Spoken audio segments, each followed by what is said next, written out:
Yeah. Well, Houston going to the Big Big 12. 12. Okay, sure. All right, we're back in the building, man. Football, man. I'm sitting in with some football fanatics, man. We love football though. We love football. DJ Elite on the ones and twos, man. In the building, DJ Elite and my guy Jay Ski in the building, Steele. man. Is on. Hey, so now, dude, you were talking about something a moment ago. We were talking about well, all of us were talking about fathers, and I think we was getting ready to talk about, and we don't have to go there now, but we was getting ready to talk about the struggles. I think in the local high school, how what were we talking about discrimination? Oh yeah. Yeah, I mean, we don't have to talk about the school itself, yeah. But I mean, it's across the board. I mean, you know, I'm sure that daddy ball it resonates, but the thing is, what do you have to do? When does talent outweigh favor? you know what? The first time I was introduced to daddy ball, and I answered that question too. But the first time in Elite, man, I saw this, and I realized then, if I was ever in a position to do it for my son, would you do it for your son? That's one thing you got to ask yourself too, because they learned me from this experience that anytime that you're able to put your son on a pedestal and give him the opportunity, if you don't do it, then you wrong because everybody else doing it for their kids. I mean, at least if he's decent enough to be there, then you should be, putting your son. I know that sounds bad, and I have argued with people before about if your son is good enough to be in a situation where you're gonna hold him and you the coach, you're gonna put him above other people. He better damn near be good enough to do that. And you know what? We can we can just speak on just athletics as a whole, because with the popularity of female sports as well, it in reference to race, it's the same thing. Right. It's just, unfortunately, the common denominator out of all of this is just race. Period. Race and ability. And what I mean by ability, you may have somebody that's not of equal ability, but their race will trump. You understand what I'm saying? Will trump their ability. Absolutely. Yeah. Absolutely, man. And it's unfortunate. And and another way they try to keep everything divided and pretty much coerced is they'll take what our people deem the chosen few or the token ones, and let them shine. Only I say like maybe 5 to 10%. So that makes it either be like 2 to 4 or 1 to 5 or 1 to 3. Right. You understand what I'm saying? Put them in a position to be able to say, well, you can't say we're this way or that way because look at them. Yeah. You know what I'm saying? Right. And it's just their way of, once again, controlling the narrative. Correct. And making it more of a mental thing as well. And on top of it, affecting parents, it affects the kids as well, man. Yes, it does. Yeah, it affects really the kids. does. My son used to be depressed, man. I could tell him coming home, man, like he's already an introvert. He's the type of person that really don't engage, even with his parents, as much as you want him to. So dude coming home going to bed, that ain't right. Right. Coming home, I mean, at least you'll say a couple of things, you'll do a couple of things, and you'll smile a little bit. But going home, taking a shower, eating, and going to sleep, that's got to be a very unhappy kid, man. And then it's like, because and speaking on that, it's like, he come home and be like, hey, son, what's going on? Well, guess what, man? hey dad, it's this whole it's this whole family of Rosenthals, hey, the mom, the mom run the bakery in the city, the dad Yeah. is a doctor, Yeah. And the president of the Booster Club. absolutely, and the little, like the son or daughter, they got the cleanest uniforms, on the field, but Yeah. they get a chance to participate in everything. Yeah. Here it is, I'm out here, busting my tail, doing hard in practice, my ability to supersize all this, and I gotta wait. You know what strikes me the most about this whole thing is the amount of people that buy into it. Oh yeah. I mean, It's like real. I'm like gun ho into it, and a lot of them look like us. Absolutely, man. Like, Yeah, for sure. man, like Yeah. they come in and like, not to mention they buy into it, but you can only play one sport. Right. You know what I'm saying? Right. Hey, On one side of the ball. one side of the ball. Yeah. Yeah. Yeah. Where we from, I know our era, man, Yeah. we ain't gonna play You leave one the sport. field. Yeah. And we ain't gonna leave the field. Absolutely. And when basketball season, track season, all that stuff, Right. we want to figure out how we can play that too. Yeah. And the crazy aspect about it, even like when all of us, playing park ball, we'll leave right off of a football field and go get a basketball with cleats on and everything, and you go out and run a whole court like it ain't nothing wrong. Yeah. Yeah. It was just in us, that level of athleticism. It was just in us to be able to do that. And it still is. Yeah. It still is. It's just like you said, they changed the rules and it's just crazy how it's set up.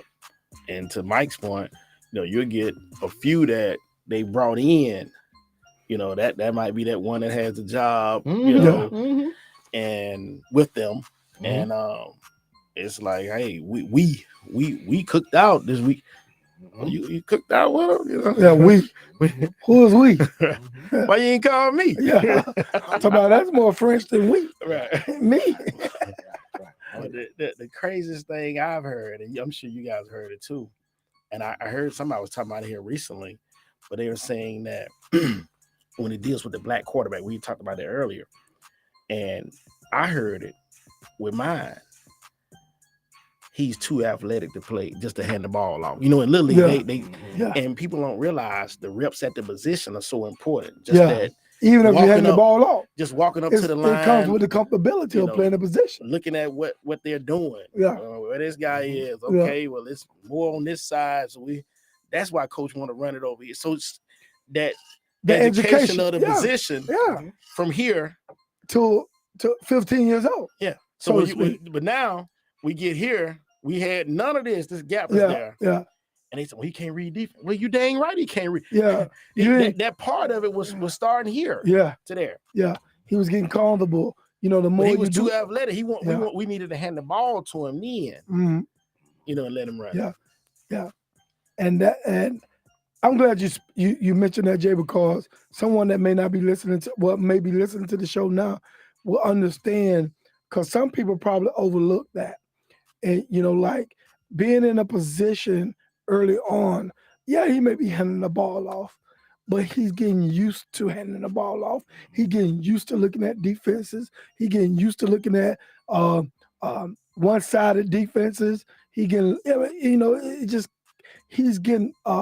conditioned to look at this game from the eyes of a quarterback, or from the eyes of a running back, or from the eyes of a receiver. Just in the huddle, getting the confidence to talk to 10 other young boys his age, and command the huddle. That's right. See, that's all condition. But yeah, you're right, man. And now when you get into high school or junior varsity or freshman, that's got to miss 3 or 4 years of doing this, and you now it's another excuse. He can't read a defense because but do you know the underlying problem? What is it? With why they don't want you to play quarterback or shortstop or pitcher, or the underlying problem, the real problem. What is it? You got an idea? I think I got one. You're not smart enough. Leadership. Leadership. Yeah. They Controlling the they're narrative. conditioning. Yeah. They're conditioning you Yeah. to listen. And not be the leader. And that's what I meant by controlling the narrative. Yeah, absolutely. Yeah. We let you learn these leadership skills. Mm-hmm. And then we can't control you. It's a problem. Yeah, major problem. Mm-hmm. But like I always say, we got the horses. Mm-hmm. We just let somebody else put the key in the ignition and turn it on. So we that narrow-minded in the U.S. What they are, we know they are. People are. The big question that I ask is why are people so afraid of black folks though, man? You know what I mean? That's a great question. Yeah. Great question. Yeah.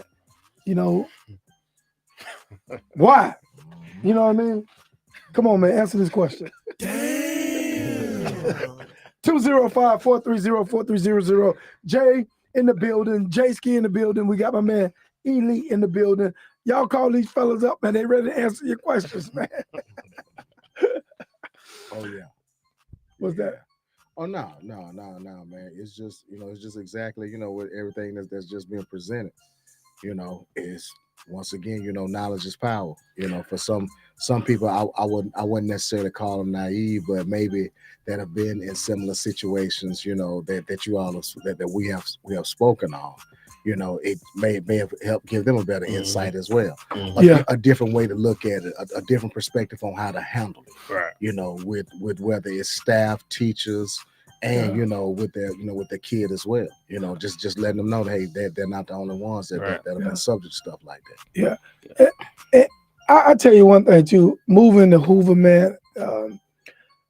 I know the move from Florida to Hoover was pretty much an abrupt move. It wasn't planned, but I knew for a fact that it wasn't where I would want to send my kids. And I tell you why.